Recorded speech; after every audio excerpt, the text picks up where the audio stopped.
ಎಲ್ರಿಗೂ ನಮಸ್ಕಾರ. Cult Zayed Khan ಅವರ ಎರಡನೇ ಸಿನಿಮಾ ಇದು. ಇದರಲ್ಲಿ ಮಲೈಕಾ ಅವರು ಇದ್ದಾರೆ, ರಚಿತಾರಾಮ್ ಅವರು ಇದ್ದಾರೆ, ರಂಗಾಯಣ ರಘು ಅವರು ಇದ್ದಾರೆ, ಆಲೋಕ್ ಕೂಡ ಆ್ಯಕ್ಟ್ ಮಾಡಿದ್ದಾರೆ. ಇದು ಒಂಥರ ಹೆಂಗೆ ಅಂತಂದರೆ, ಬೇಸಿಕಲಿ ಹೇಳಬೇಕು ಅಂತಂದರೆ 90s ಕಿಡ್ಸ್ಗೆ ತುಂಬ ಚೆನ್ನಾಗಿ ಕನೆಕ್ಟ್ ಆಗುತ್ತೆ. ಅಂದರೆ ಲವ್ ಫೇಲ್ಯೂರ್ ಆದವರು, ಲವ್ ಫೇಲ್ಯೂರ್ ಆಗಿ ಅವ್ರವ್ರ ಜೀವನ ಅವರು ಹಾಳು ಮಾಡ್ಕೊಂಡ್ಬಿಟ್ಟಿರ್ತಾರೆ. ಅದಾದಮೇಲೆ ತಂದೆ ತಾಯಿಗೆ ಒಂಚೂರು ಕಷ್ಟ ಆಗ್ತಿರತ್ತೆ.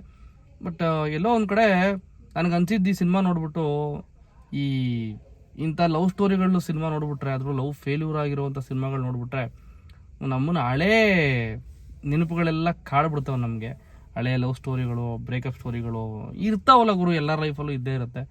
ಯಾರ್ಯಾರೋ ಲವ್ ಫೇಲ್ಯೂರ್ ಆಗಿರುತ್ತಲ್ಲ, ಸೊ ಅಂಥವರು ಈ ವಿಡಿಯೋ ನೋಡ್ತಿದ್ರೆ ಅಥವಾ ಕಲ್ಟ್ ಸಿನಿಮಾ ನೋಡಿದರೆ ಕಮೆಂಟ್ ಮಾಡಿ. ಆ್ಯಂಡ್ 90s ಕಿಡ್ಸ್ಗೆ ಮಸ್ಟ್ ವಾಚ್ ಅಂತ ಹೇಳ್ತೀನಿ ಸಿನಿಮಾನ.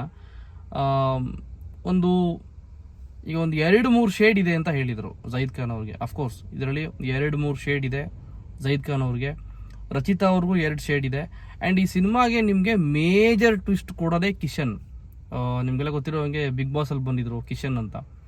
ಅವ್ರು ಮಾಡಿರೋ ಕ್ಯಾರೆಕ್ಟರ್ ಬಂದ್ಬಿಟ್ಟು ಎಷ್ಟೋ ಜನ ಹುಡುಗಿರಿಗೆ ಪಾಠ ಕಲಿಸೋವಂಥ ಒಂದು ಕ್ಯಾರೆಕ್ಟ್ರು. ಒಂಥರ ಕಾಡುತ್ತೆ ಅವ್ರ ಕ್ಯಾರೆಕ್ಟರ್. ಏನು ಗುರು ಇವನ್ ಕ್ಯಾರೆಕ್ಟರ್ ಹಿಂಗಿದೆ ಅಂತ ಅನ್ಸ್ಬಿಡುತ್ತೆ. ಅಂದರೆ ರಿಚ್ ಗಾಯ್, ಸಿಕ್ಕಾಪಟ್ಟೆ ದುಡ್ಡಿರೋವಂಥ ಹುಡುಗ ಅವನು ಸಿನಿಮಾದಲ್ಲಿ. ಅಂಥವರೆಲ್ಲ ಹೆಂಗಿರ್ತಾರೆ, ಯಾವ್ಯಾವ ಥರ ಲೈಫ್ ಲೀಡ್ ಮಾಡ್ತಿರ್ತಾರೆ, ಆ್ಯಂಡ್ ಆಲ್ಸೋ ಹುಡುಗಿರ ವಿಚಾರದಲ್ಲೆಲ್ಲ ಯಾವ್ಯಾವ ಥರ ಅವರು ಇರ್ತಾರೆ ಅನ್ನೋದನ್ನು ಕಿಶನ್ ಅವ್ರನ್ನ ಇಟ್ಕೊಂಡು ಒಂದು ಒಳ್ಳೆ ಕ್ಯಾರೆಕ್ಟರ್ನ ಪ್ಲೇ ಮಾಡಿಸಿದ್ದಾರೆ ಡೈರೆಕ್ಟ್ರು.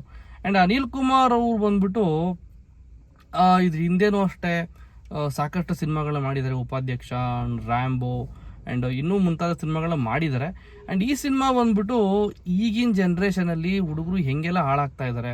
ಎಜುಕೇಷನ್ ಅಂತ ಅಪ್ಪ ಅಮ್ಮ ಕಷ್ಟಪಟ್ಟು ಫೀಸ್ ಕಟ್ಟು ಓದು ಅಂತ ಕಳಿಸಿದ್ರೆ ಅದನ್ನೆಲ್ಲ ಉಡಾಯಿಸ್ಕೊಂಡು ಮಜಾ ಮಾಡಿಕೊಂಡು ಹುಡುಗಿರಿಂದ ಬಿದ್ದು ಲವ್ ಅಂತ ಹಾಳಾಗಿ ಆ ಲವ್ ಬ್ರೇಕಪ್ ಆದಾಗ ಅವ್ರ ಸಿಚುವೇಶನ್ ಹೆಂಗೆಲ್ಲ ಟರ್ನ್ ಆಗುತ್ತೆ ಅನ್ನೋದು ತುಂಬ ಚೆನ್ನಾಗಿ ಈ ಸಿನಿಮಾದಲ್ಲಿ ತೋರಿಸಿದ್ದಾರೆ.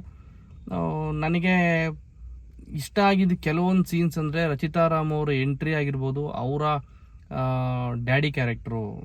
ನನಗೆ ಸೆಂಟ್ರಲ್ಲಿ ಒಂದು ಮಾತು ಹೇಳ್ಬಿಡ್ತೀನಿ. ಈ ಅಪ್ಪ ಮಗಳದು ಒಂದು ಸಿಚುವೇಶನ್ ಬರುತ್ತೆ. ಅಂದರೆ ಒಂದು 10-15 ನಿಮಿಷ ನಿಮಗೆ ಅವಾಗ ಸೆಂಟ್ರಲ್ಲಿ ಬಂದು ಹೋಗ್ತಾ ಇರುತ್ತೆ. ಎಷ್ಟು ಕಾಡುತ್ತೆ ಅಂತಂದರೆ ಆ ಅಪ್ಪ ಮಗಳು ಸೀನ್ಗಳು.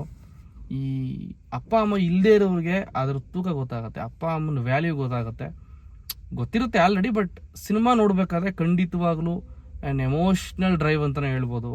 ರಂಗಾಯಣ ರಘು ಅವರಂತೂ ಅಯ್ಯಪ್ಪ ಯಾವ ಕ್ಯಾರೆಕ್ಟರ್ ಕೊಟ್ರು ಬರೀ ಆ್ಯಕ್ಟ್ ಮಾಡಲ್ಲ, ಅವರು ಜೀವಿಸ್ಬಿಡ್ತಾರೆ. ಲಿವ್ಡ್ ಇನ್ ದ ಕ್ಯಾರೆಕ್ಟರ್ ಅಂತ ಹೇಳ್ತಾರಲ್ಲ, ಅಷ್ಟು ಚೆನ್ನಾಗಿ ಅವರು ಅಪ್ಪನ ಒಂದು ಎಮೋಷನ್ನು ಅಥವಾ ತಾಯಿ ಇಲ್ಲದೆ ಇರುವಂಥ ಒಂದು ಎಮೋಷನ್ನು. ಅಚ್ಯುತ್ ಕುಮಾರ್ ಕೂಡ ಅಷ್ಟೇ ಆ್ಯಸ್ ಎ ತಂದೆ ಕ್ಯಾರೆಕ್ಟರ್ ಆಗಿ ತುಂಬ ಚೆನ್ನಾಗಿ ತಂದೆಯ ವ್ಯಾಲ್ಯೂಸ್, ಫ್ಯಾಮಿಲಿ ವ್ಯಾಲ್ಯೂಸ್, ತಾಯಿ ವ್ಯಾಲ್ಯೂಸ್ ಎಲ್ಲನೂ ತಿಳಿಸ್ಕೊಟ್ಟಿದ್ದಾರೆ. ಆ್ಯಂಡ್ ಅಲೋಕ್ ಮತ್ತು ಜಯೀದ್ ಖಾನ್ ಅವರ ಒಂದು ಜೋಡಿ ನನಗೆ ತುಂಬ ಇಷ್ಟ ಆಯಿತು. ಅವರಿಬ್ಬರು ಜೊತೆಲಿ ಇದ್ಕೊಂಡು ಸ್ನೇಹಿತರಾಗಿ, ಒಬ್ಬ ಫ್ರೆಂಡು ಇನ್ನೊಬ್ಬ ಫ್ರೆಂಡ್ಗೆ ಯಾವ್ಯಾವ ಥರ ಎಲ್ಲ ಸಾಥ್ ಕೊಡ್ತಾನೆ, ಯಾವ್ಯಾವ ಥರ ಎಲ್ಲ ಜೊತೇಲಿ ಇರ್ತಾರೆ. ಸೊ ಜೊತೇಲಿ ಇದ್ಕೊಂಡೇ ಜಗಳ ಆಡಿ ಹುಡುಗರು ಲವ್ವಲ್ಲಿ ಹಾಳಾದಾಗ ಹೆಂಗೆ ಉಗಿತಾನೆ ಫ್ರೆಂಡು, ಇದನ್ನೆಲ್ಲ ತೋರಿಸಿದ್ದಾರೆ. ಆ್ಯಂಡ್ ಟೋಟಲ್ ಆಗಿ ನನ್ನ ಕೇಳಿದ್ರೆ a package of entertainment and also deep emotional drive. Love ವಿಚಾರದಲ್ಲಾಗಿರ್ಬೋದು, ತಂದೆ ತಾಯಿ ವಿಚಾರದಲ್ಲಾಗಿರ್ಬೋದು, ಎಲ್ಲದರಲ್ಲೂ ಎಮೋಷ್ನಲ್ ಡ್ರೈವ್ ಕೂಡ ಈ ಸಿನಿಮಾದಲ್ಲಿದೆ. And also Arjun Janya sir music ಆಗಿರ್ಬೋದು, ಅನಿಲ್ ಕುಮಾರ್ ಅವರ ಸ್ಕ್ರಿಪ್ಟ್ ರೈಟಿಂಗ್ ಆಗಿರ್ಬೋದು, ತುಂಬ ಚೆನ್ನಾಗಿ ಮಾಡ್ಕೊಂಡಿದ್ದಾರೆ. ಆ್ಯಂಡ್ ಒಂದು ಒಳ್ಳೆ ಲವ್ ಸ್ಟೋರಿ ಔಟ್ಪುಟ್ ಅಂತ ಹೇಳೋಕ್ಕೆ ಇಷ್ಟಪಡ್ತೀನಿ.